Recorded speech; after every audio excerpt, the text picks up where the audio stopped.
The government need to do, in your opinion? Do you think we need to recruit army, 100,000 visas? What's your position? The army should have been called in last week because it takes some days for them to be mobilised. That needs to happen now if it's not already happened.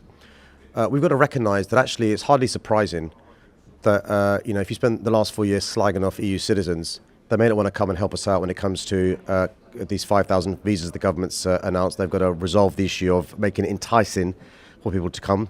There's got to be golden handshakes to bring back those who have recently retired, because we need them. They've recently retired. We've also got to accelerate the training of people in the pipeline.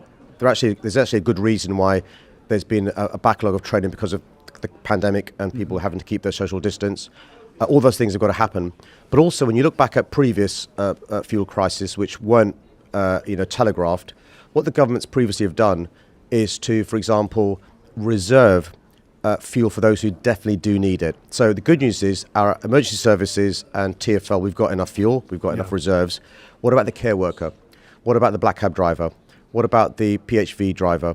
What about those that need their car to get to hospital because of their nighttime workers? And so what the government should be doing is, if it's the case, which it is, there's a shortage of fuel, reserve the fuel we have for those that definitely need it. Because that's an pertinent point, because back in 2000, there were notices issued actually under TfL, headed note paper, which gave certain carers, nurses, doctors, teachers, and indeed black cab drivers the ability to go to designated petrol stations. Now, is that something, but that was something that actually came from it was a government initiative. I mean, the mayor was only formed in 2000 and TfL, so love Ken Livingstone and TfL as we do, they were only formed in 2000. It was the government who said, you know what, we've got to make sure that... But would you want that? Absolutely. Would you want that power? Absolutely. We're speaking to the DfT about what we can do. Working with the government, by the way, we've got to work this out together.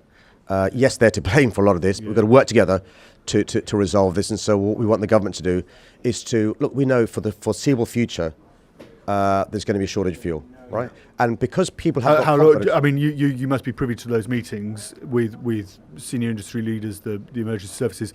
What are the forecasts? Well, the reality is, because the public hasn't got confidence in the government messaging, inverted commas, no fuel shortage, people who don't necessarily need to fill up their tank are doing so, and so that's compounding the problem.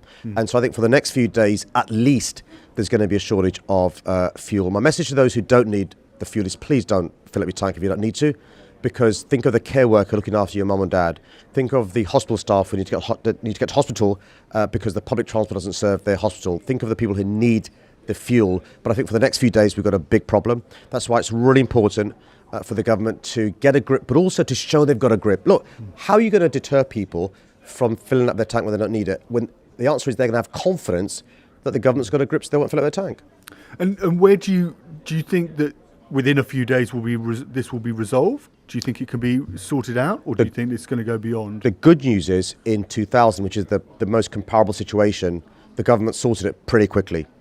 What we can't afford to happen is for this to drip, drip, drip as we go into autumn and winter. I'm really concerned that we simply aren't going to have non-British people wanting to apply for those visas, particularly from the EU, because if you think about it, there are jobs available in the European Union where they treat you better, where the government doesn't send out messages that gives the impression you're not welcome, whether it's fair or unfair, where the government's not been, frankly speaking, slagging you off for the last 4 or 5 years. So the government's got to try really hard in relation to making it attractive for those people we need. But I tell you this, it isn't just haulage. We've got a problem in hospitality, in culture, in construction. And that's why it's really important for the government to realise we need a proper plan. I mean, some of the things I've been talking about is a COVID recovery visa, because in construction, big problem, particularly a problem in culture, hospitality.